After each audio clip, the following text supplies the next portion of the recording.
أولًا الادخار هو أول حاجة أي حد بيفكر يعملها لمّا بيكون عايز ينجز أي حاجة. التحويش في حد ذاته مش محتاج شرح، بس عايزين نعرف إحنا ما بنحوّش ليه. فخلّيني في الأول كده أقول لك حبّة حقايق كده عن التحويش علشان نبدأ. أكتر دولة في الوطن العربي بتحوّش هي الجزائر، وصلت لنسبة 43.5% سنة 2022، وده يخلّيها المركز الرابع عالميًا في نسبة الادخار من إجمالي الدخل العام للبلد. أمّا مصر مثلًا في سنة 2021 وصلت ل10.2% نسبة ادخار من إجمالي الدخل العام في البلد. بغض النظر عن إن مصر واقعة كتير أوي في الترتيب العالمي، فخلّيني أقول لك كده حبّة أسباب بتخلّي الجزائر في حد ذاتها وشعب الجزائر عندهم القدرة إن هم يحوّشوا، حبّة مش كل حاجة، وفي نفس الوقت خلّينا نشوف إيه اللي بيخلّي الوطن العربي أو البلدان العربية مش قادرة أوي إن هي تحوّش بطريقة فعّالة أكتر. الجزائر دولة ماشي في دم شعبها أحداث التحرير من الفرنسيين. لو كتبت الجزائر على جوجل هتلاقي كمية من الحملات والمقاومات ما بتنتهيش. هم اللي عملوا خلّيها تصدّي وخلّيه يريب وحبّة حاجات تانية غريبة. وكمان الاقتصاد الاستهلاكي في حد ذاته قايم بنسبة كبيرة جدًا على المشاريع المحلية. يعني مثلًا ما عندهمش لا ماكدونالدز ولا ستاربكس ولا KFC ولا الحاجات دي. ما في KFC، ما في ماكدونالدز، طاري ستاربكس.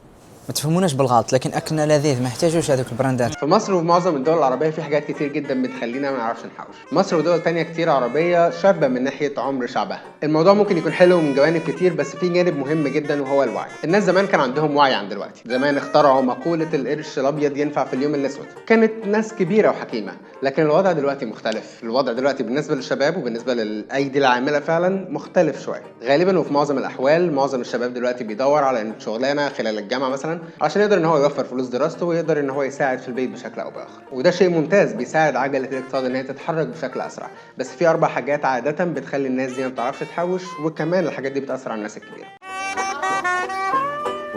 أول حاجة هي التضخم. في السنوات الأخيرة حصلت كوارث اقتصادية كتير جدا في البلاد العربية، خلت الناس بالضرورة تغير سلوكها مع الفلوس. كل محاولات الادخار والتحويش بقت سيئة وسيئة جدا، مش سيئة 2% زي المعدل الطبيعي للتضخم في دولة زي أمريكا مثلا. نسبة التضخم بقت سيئة كفاية إن نسبة التضخم على السلع الأساسية وصلت لأكتر من 50 و 53%. تكلفة المعيشة الغير مستقرة بتأثر على الأشخاص اللي بيفكروا إن هم يحوشوا، علشان هم عارفين إن على آخر السنة الفلوس اللي هم حطوها على جنب دي هتنقص 50% مثلا من قيمتها. والحل دايما في الحالات ديت ان احنا دايما بنقول للناس استثمروا فلوسكم اللي انتوا بتحوشوها، ما تحطوهاش بس تحت البلاط. وهنا دايما موضوع الاستثمار بيكون هو الحل الوحيد للمشكله دي. بنتكلم عن الاستثمار بشكل مستمر على القناه هنا، ممكن تشوف الحلقات اللي فاتت والحلقات اللي جايه، وكمان اعمل اشتراك علشان يجيلك الفيديوهات الجايه مع نوتيفيكيشن لو فعلت زر الجرس، واعمل لايك وشير الفيديو ده لو عجبك. وخلينا نشوف الحاجه التانيه اللي بتخلي معظم الناس ما تعرفش تحوش.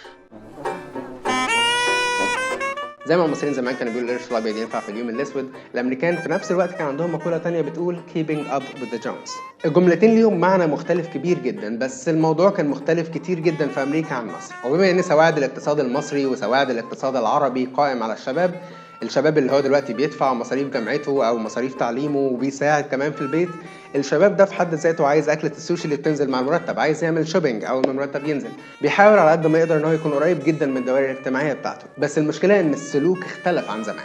دلوقتي بقى الطبقة الاجتماعية اللي انت عايز تنتمي ليها دايما بتجبرك على شكل من الاشكال الحياة اللي هو مش بالضروري يكون مناسب لحالتك. عايزين الغدا يكون في ماك مثلا او ماكدونالدز، عايزين كوباية القهوة تبقى من ستاربكس، عايزين موبايل الايفون اللي لسه نازل جديد يكون معايا انا قبل ما يكون مع اي حد، وعلشان فلان عمل كذا انا لازم اعمل زيه. وحتى لو ما قلناهاش بلساننا سلوكياتنا بتعمل ده.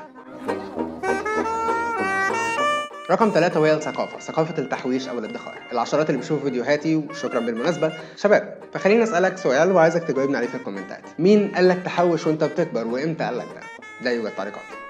ثقافة الادخار مش موجودة عند معظم الأجيال الأخيرة. لما بتحاول تفهم حد إنك لو حوشت 1000 جنيه بس على مستوى الشهر في عيد ميلادك ال20 مثلا، على عيد ميلادك ال30 هيكون معاك 120,000 جنيه اتحوشوا وموجودين معاك إنك تستغلهم. الموضوع بيكون غير منطقي، الموضوع بيبقى صعب جدا إن هو يتوصل لأي حد دلوقتي هو عارف إن ال1000 جنيه ديت هتتصرف كده كده في 3 خروجات بحد أقصى 4 مثلا. وده بغض النظر أصلا عن إن ال120,000 جنيه دولت لو اتحطوا في بورصة دلوقتي يقدروا جدا ان هم يدخلوا لك الدخل الكافي اللي يكفيك خلال الشهر بدون اصلا ما تشتغل. انت بس هتحاول انك تجدد ال 120,000 علشان يبقوا اكتر مع الوقت.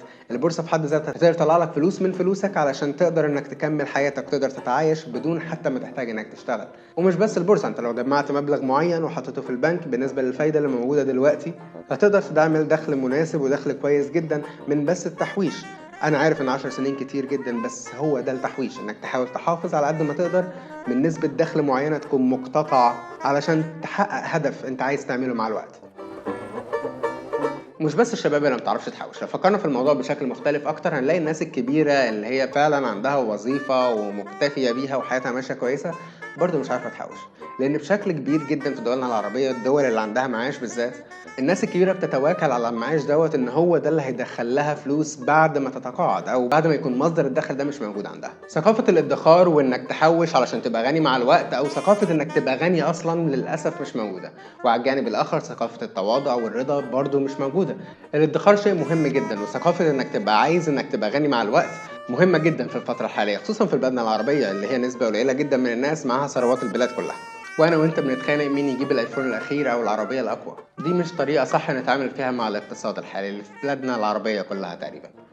اعمل اشتراك في القناه علشان انا كده قسمت الفيديو ده 2، القناه بتاعتي وكده 15 اللي بيشوف الفيديو من الاول للاخر، فمش فارقه كتير.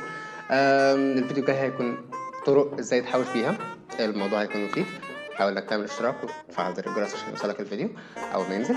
اعمل لايك لو الفيديو ده عجبك، شير الفيديو ده مع الناس اللي انت عارف ان هو ممكن يفيدهم بشكل او باخر، وتابعني علشان تكون شاطر، واشوفك الفيديو الجاي.